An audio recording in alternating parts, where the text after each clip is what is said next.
Now that there's new strings on it, treat it with respect, stupid. It's not a toy. Understand?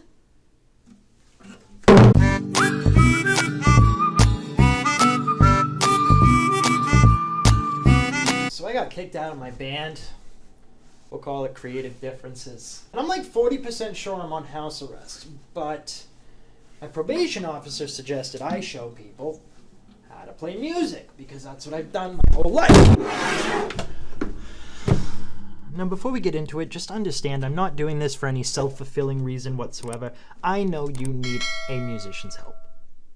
My probation officer did say this would be good for the judge, and I'm trying to get out of those anger management meetings, dude. Every Thursday, it's f***ing bullshit. 3 reasons you may have just broken a string on your guitar. Number 1, you suck at the guitar.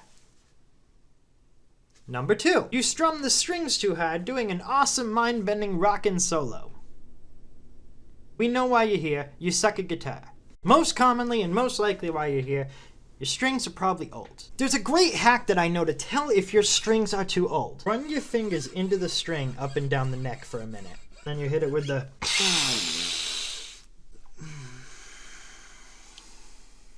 If you get those clear notes of a metallic whale's snatch, there's 2 sides to every guitar string. Here and here. Unless you play a Floyd Rose. But then that just makes you a massive tool. One half holding in the string is called an end pin. Right here. There's actually a trick to remember this name. They're pins on the end.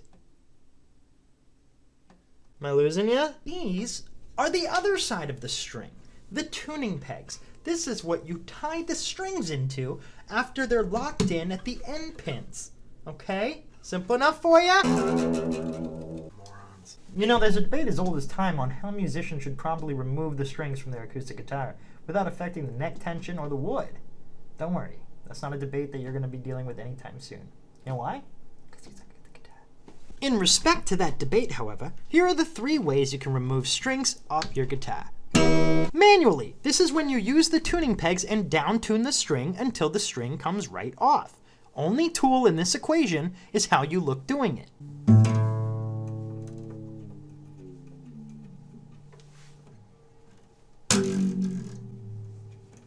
The second way is similar to manual, except you're not the only tool in the equation. We have this right here. This is a peg winder. How this works is you have the pegs. You put peg winder on the pegs, and it allows you to turn the pegs like you're churning butter, like you're a little Amish boy who can't play the guitar. The only argument of this $5 Chinese piece of crap is that it allows you, when you put the new string on, to wind it up faster. We, real musicians, do not use these. You know why? Because we have guitar techs. Their job is to do it below minimum wage so we can support their drug habit. Now, when I have to change my strings, I do a universally known process called the date with Dahmer. Watch a movie. You let it relax.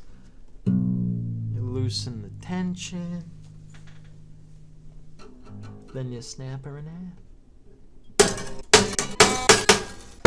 Some musicians will say that's not a responsible way to break the strings. Personally, f*** them. So now your access strings are all here on the end pin. So now we gotta take them out. So now to remove these strings, we can use the pliers. Now bonus, if you do have a peg winder, there is a use for this as well that I will show you. If your mother so happened to get you the $199 Rockin' Dude package from Guitar Center, check the accessory bag. It's probably right on the counter next to your mother's divorce papers. You see the end pins right here.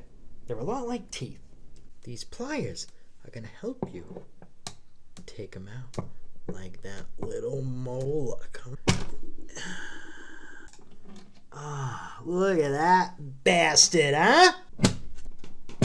Now let me show you the trick with the peg winder, okay?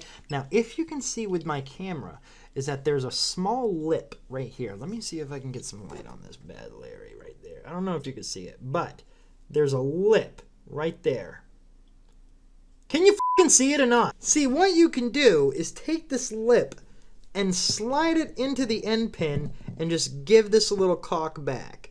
And that allows the end pin to come out as well. Now, what I'm gonna recommend is with the end pins is put them right back into the end pin inserts, because you will lose them 100% you will lose them. You suck. So now that the end pin is cleared, get rid of the strings. We now got this up here to deal with. Take the string you're trying to remove and just unwrap it. And it'll come right off the neck. Repeat this until all the strings are off the guitar. God damn it. There we go. Jesus, dude, I gotta learn how to put on strings. And we're done! Strings are off. Guitar is naked. You are now in the stage of changing your strings where you better clean right here and up here, you sick f***. It is disgusting. So get whatever surface cleaner, guitar polish you want just to clean under the strings because it gets really dirty under there. For the neck, if you want to clean the neck with a specific oil, there is a kind of oil called lem oil that you can put on the neck. Just don't tell anyone you use it because we will make fun of you. Is my vape. Make sure to hit every fret because you got finger gunk in there. I mean, yours probably don't because you haven't played that long and you're probably going to give up in 3 months, but I got gunk.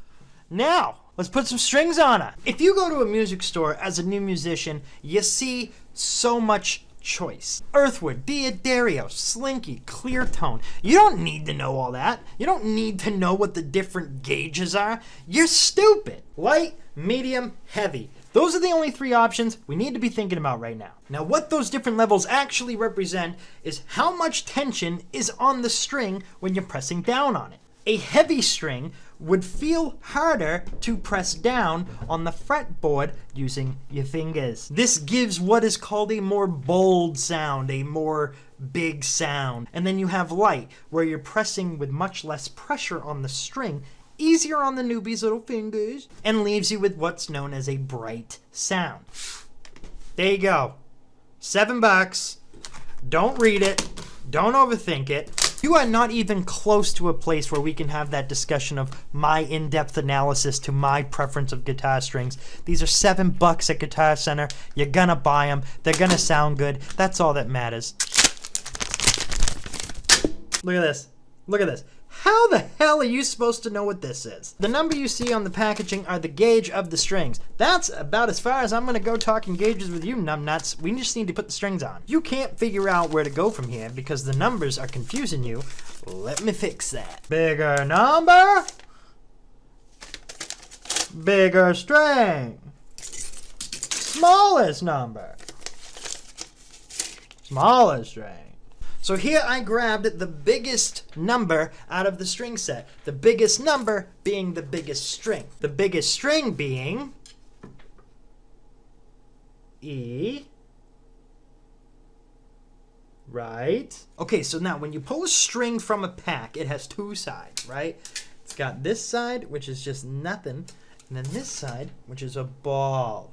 It's a shiny ball. So if you remember what it was like removing the end pins, you'd remember seeing this side of the string when we pulled it out. So we're gonna get our pliers, we're gonna remove this again and put in the string. Now penetration is key here. There's a little lip in the end pin that you will not be able to see. What you do is you set the twiny part of the string into the end pin. That's the formal way to teach you. Let me show you what everyone else does. They stuff the fucking thing in there, and then they stuff the end pin in there, and then they pull. Put your thumb down, make sure she's nice and snug. Yeah, she ain't going nowhere. Only place you're going is go and play for Billy Squire. Congrats. Your string is in the hole. But you see, now this is where preference comes in order. Now you see what some people do is they'll put every string in here and then put every string up there. We're going to do end pin to peg, one by one. Now what you see here are tuning pegs that are out of focus. So what you see here is a Google Images of what I'm trying to show you. There are holes in each one of these. There's little holes that's where the string goes inside. What I'd recommend is that have the holes facing across, like a 3 and 9. That way, when you put the string in, all you have to do is just do that. And that way the string curves into the hole. So the string's in.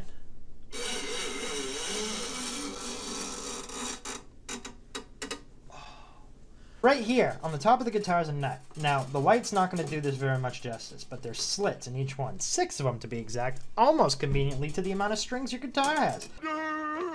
You're going to rest it on the nut, because sometimes it likes to jump around, because it's a fresh string. Now we're getting into another debate topic. A lot of times musicians will say how much loose tension you should have on the guitar when you're putting it into the tuning pegs. Some musicians go as tight as possible, they lock it into the appropriate nut, and then they tune it up into whatever note it needs to be, in this case an E. Other musicians like to have an excessive amount of looseness when they start winding.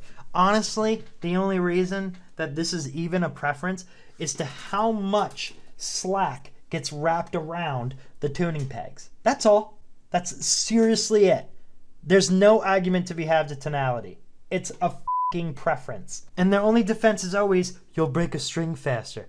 That's a counterfactual. They can't prove that. They're stupid. So are you. You don't even know how to change strings. Why am I telling you this? Now sometimes, when you're tuning up, you'll hear like a big deep doom down there. You'll hear like a deep crack. What that is that's actually the ball from the end of the string getting pulled up deeper into the wedge between the pin and the insert of the pin, essentially locking in your string tighter. Or you're about to break a string. We're gonna move on to the next one. Less dialogue, let's just show them that we know how to do it. The second to largest number.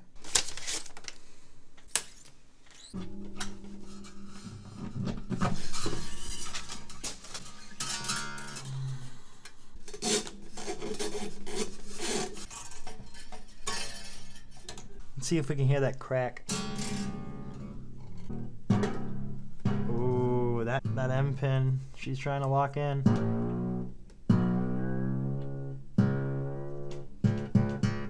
Yeah.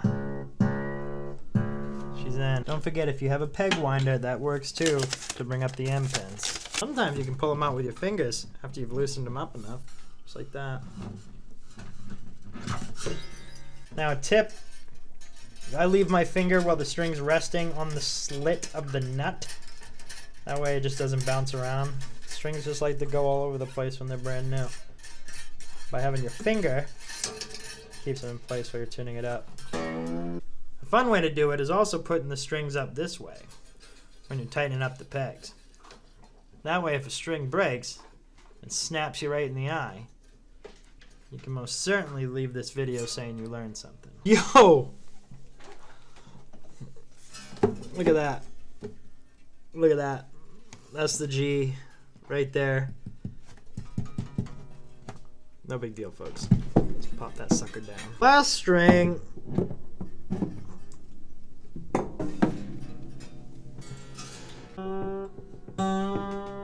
So now that the 6 strings are on your guitar, as you can see, the top of your guitar looks like some symbol of hatred. Give about a ½ inch of slack, just in case, and by just in case I mean, I don't know why I'm telling you that. Do it because I know more than you. Their brilliant argument is that they like to not have little tails of the strings hanging off the guitar. So what they do is they grab the string and they just rock it back and forth, and they look like morons because they think doing that will actually make it go, oh, would you look at that? And now if you followed my instructions properly, you have a perfectly tuned guitar with new strings. Now, as your strings are brand new, it's important that when you're tuning, make sure when you're tuning your guitar for the first time, you go up about a full step. That way it allows the strings to stretch out a little bit more to stay in tune when you're actually in tune. These strings don't know their guitar strings yet. Let them do their thing, and then that way they know that they're there to make you rock hard. Whether you have a tuner or an app in your phone, that's how everyone does.